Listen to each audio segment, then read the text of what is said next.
dans notre coin en 1973. Alors, source sûre, directement de la famille Blackburn. Qui, effectivement, nous écoutait religieusement. Oui. Alors, Noël n'est pas facile pour tout le monde. Quand on est en santé, on a d'autres problèmes. Quand on n'est pas en santé, on a ça de plus comme problème. Mm-hmm. Il y a une histoire assez touchante présentement à Roberval, l'histoire d'Audrey Paradis, une jeune mère de famille âgée de 30 ans qui vient de savoir qu'elle est atteinte pour une deuxième fois d'un cancer. Elle a eu un premier cancer en 2007. Mais bref, on va lui parler. Elle est à l'autre bout du fil. Audrey Paradis, bon matin. Bon matin, Carole. Écoute, moi, je veux savoir ton histoire. Vraiment, ça a commencé 2007, premier cancer pour toi, côté utérus. Exactement, 2007, décembre 2007, on avait un premier diagnostic d'un cancer de l'utérus. Bon, on a commencé les traitements de radiothérapie, de chimiothérapie, de curithérapie après les fêtes, donc en février à peu près. Ça a duré jusqu'en avril 2008. Bon, semblerait-il que c'était le plus beau cancer à avoir. Ouais. Donc, on a fait les traitements, tout était beau. On est en rémission. Pardon. Cette année, en mai, j'ai fait une grosse grippe. Bon, puis là, on avait la toux qui continuait. Mais à un moment donné, on se dit, bon, ben, c'est probablement l'air climatisé, c'est probablement telle raison. On se trouve toujours des raisons pour pas penser qu'on est malade. Mais est-ce que tu étais quand même suivie là, aux 3 mois, aux 6 mois avec ton cancer de l'utérus? Oui, moi j'avais un suivi avec le gynécologue aux 3 mois les premières années, ensuite aux 6 mois. Et c'était très, très, très régulier, mais j'avais jamais de rayons X, de taco, de choses comme ça. Mais moi, je connais pas ça. Donc, je me disais, tout est beau. Puis, eux autres aussi disaient, tout est beau. T'es en rémission. Puis, la rémission arrivait en avril là, 2013, en fait. OK. Mais on passe des prises de sang, non? Quand on va chez notre médecin pour savoir si tout va bien, la prise de sang, c'est quand même la première chose qu'on doit faire pour voir s'il n'y a pas, je me souviens pas le nom de la bactérie, là, mais si le cancer est pas là-dedans. Oui, aussi. Moi, j'allais voir mon médecin de famille qui est ici à Roberval. Tout semblait beau, Okay. Tout était toujours beau. Parce que moi, mon gynécologue est à Chicoutimi, donc les suivis étaient à Chicoutimi, mais c'était des suivis un peu global, mais c'était semblerait-il, le suivi qui devait être fait suite à ce premier cancer. Puis, c'est ça. Donc, en septembre, en fait, de cette année, là, je suis allée à l'urgence parce que moi, je pensais que j'avais une méga pneumonie ou une grosse bronchite. Puis, dans la même journée, j'ai su que j'avais une masse sur un poumon. Et dans la même journée, j'avais un rendez-vous avec un pneumologue à Chicoutimi. Oh. Ça a été très, très, très, très rapide. Surtout avec mon histoire, là. Moi, à un moment donné, j'ai dit, ben regarde, moi, il y a 5 ans, j'ai eu un cancer, donc ça peut être lié. C'est sûr qu'à un moment donné, ça nous revient dans la tête, puis on reste dans l'idée que ça peut revenir, là. Et est-ce que c'est le même cancer qui s'est établi ailleurs, d'après les médecins? Oui, exactement. C'est la même base, mais il est revenu plus fort, là, parce que j'ai la masse au poumon, mais j'ai des métastases au foie aussi, là. OK. Mon Dieu. Comment tu prends ça, Audrey? Ben écoute, c'est sûr qu'au début, c'est le choc. On se recoquille sur notre lit, puis on se dit que...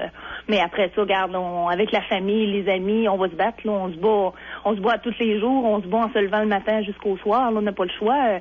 J'ai 30 ans, j'ai un garçon de 7 ans, mon mari, j'abandonnerai pas, là. C'est certain, mais on reste toujours avec l'idée que qu'est-ce qui se passe, t'sais, comment ça va finir, là, parce Les médecins t'ont dit quoi, là, tes chances et tout ça, c'est quoi? Ben, ils n'ont pas dit de chance, c'est sûr que, mais ils ont été honnêtes. Ils ont dit, garde, on a un plan A, on a un plan B, puis on a un plan C. Moi, je suis dans le plan A, j'avais des traitements, donc là, cette semaine, je devrais avoir mon 3e traitement. C'est une série de 3 traitements aux 3 semaines. De chimio? De chimio. Parce on commence que là, seulement par la chimio ici à Roberval. Mais tu ne peux plus faire de radiothérapie, étant donné que tu en as déjà fait, j'imagine, pour ton utérus? Ben, en fait, ça, j'ai pas eu l'information encore, mais on commençait par la chimiothérapie parce qu'on n'avait pas le choix. La masse était trop grosse. Ça aurait pu être dangereux de faire de la radiothérapie. Et il n'y a pas possibilité qu'on te fasse l'ablation d'un poumon? Pas pour le moment. Okay. Pas pour le moment. Elle touche les 2 poumons et entre les 2. Ils m'ont demandé si je voulais la voir, mais moi, ça m'intéressait pas. Moi, tout ce que je veux, c'est qu'elle disparaisse. Mm-hmm. Donc, j'ai aucune idée. Là, j'ai où vraiment. C'est sûr que je le sais qu'elle est à mon poumon parce que ma respiration est difficile. Mais sinon, moi, mon but, c'est qu'elle s'en aille. T'en as pour combien de temps des traitements à subir comme ça? Ben là, en fait, on fait la dernière série du premier traitement. On doit réévaluer après. Donc, je devais revoir le médecin avant les fêtes, mais là, j'ai retardé 3 semaines de traitement parce que les traitements sont très, très difficiles. Donc, ça met à terre carrément. Les globules blanches sont à terre, ils suivent pas. Donc, à ce moment-là, on doit toujours reporter d'une semaine. Donc là, je devrais l'avoir cette semaine. Là. En principe, je vais prendre une prise de sang ce matin. Et là, les gens qui ils sont en train d'écouter doivent se dire, oui, mais bon, c'est pas tout seul, elle est pas tout seule à avoir un cancer. Pourquoi elle passe à la radio ce matin? C'est que Audrey, non seulement la maladie fait partie de ta vie présentement, mais les problèmes financiers aussi, parce que tu vas te ramasser plus de sous, là. Exactement. À partir du 12 janvier, moi, je suis sur le chômage maladie. À partir du 12 janvier, mes prestations vont être finies. Puis oui, c'est sûr que tout le monde se dit, oui, mais sauf qu'on est comme tout le monde, on est un jeune couple, on a des paiements à faire, on a des choses à faire. Puis quand pas de revenus du tout, c'est impossible d'arriver. Là, il faut avoir au moins un minimum. Là, sur le chômage, j'arrive très bien. Je veux dire, j'ai aucune dépense à payer autre que mes termes habituels. Mais puis, on va se le dire, si vous êtes un couple, même s'il y en a qui se disent, mais son chum travaille, quand t'es deux, habituellement, t'as pris la maison pour avoir 2 salaires, t'as acheté les autos pour avoir 2 salaires, puis il faut que tu continues à faire les paiements, même si la maladie rentre chez vous, là. Exactement. Nous, tout est calculé en fonction que les deux travaillent. C'est calculé aussi en fonction s'il y en a un des deux qui tombe sur le chômage, on arrive très bien, mais on calcule jamais en fonction qu'on aura 0 revenu, là. C'est impossible à concevoir. Là. Oui, effectivement. Je sais qu'il y a une petite levée de fonds qui est organisée qui s'appelle Fonds du cœur. C'est ton grand-père qui a fabriqué une horloge? En fait, c'est un de mes oncles, c'est un frère à mon père, Joël, qui a fabriqué une horloge, tout simplement. Il s'est dit comme ça, je vais fabriquer une horloge, puis elle a fait fureur, disons son horloge. Il a vraiment très, très bien réussi. Je l'ai dans mon salon présentement ici.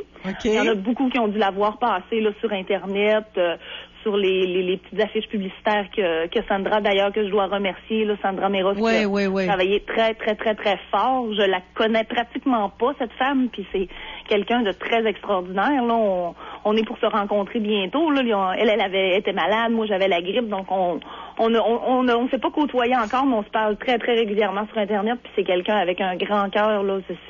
Tu m'ouvres une porte, tu pourras pas passer le temps des fêtes comme tout le monde. Toi, j'imagine que non. Aller dans une foule avec un cancer du poumon comme ça, parce que mon père a la même chose que toi, puis je vais dire de quoi, quand il a fait ses traitements, c'était reste à la maison, voit pas personne, puis serre pas de main, puis donne pas de bec.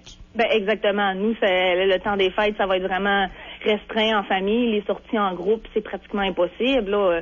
Juste la poignée de main, c'est impossible. Là. Je peux pas me permettre d'être malade. J'ai eu une sinusite la semaine passée.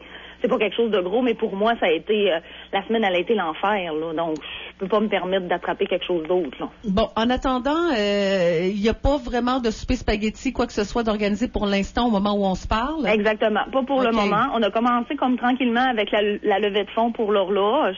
Puis ça l'a fait boule de neige. Là, on pensait pas.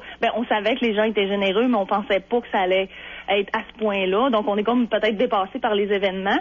C'est pour ça que Sandra est venue en aide, qu'elle est venue en aide à moi, puis qu'elle a mis des petites banques pour des dons, puis on a fait des billets là toujours à base contribuable, mais si on donne 5$ et plus, là, on peut participer à l'horloge, au tirage de l'horloge. Je sais qu'il y en a. Écoute, je vais te nommer quelques endroits et si j'en oublie, peut-être que tu pourras m'aider.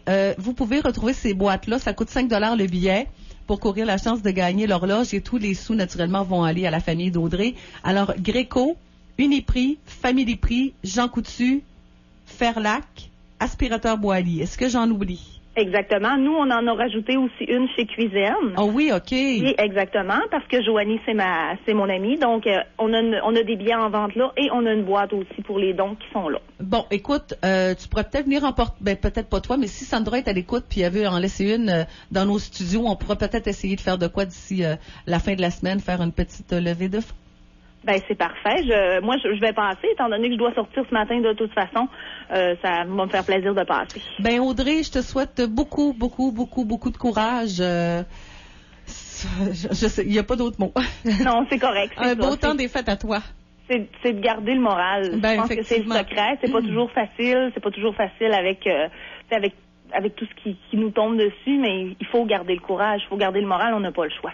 On te le souhaite, ma chère. Vraiment, merci beaucoup. Heureux temps des fêtes. Merci à toi aussi. Bye bye. Audrey Paradis, histoire assez touchante, ça c'est moi, là.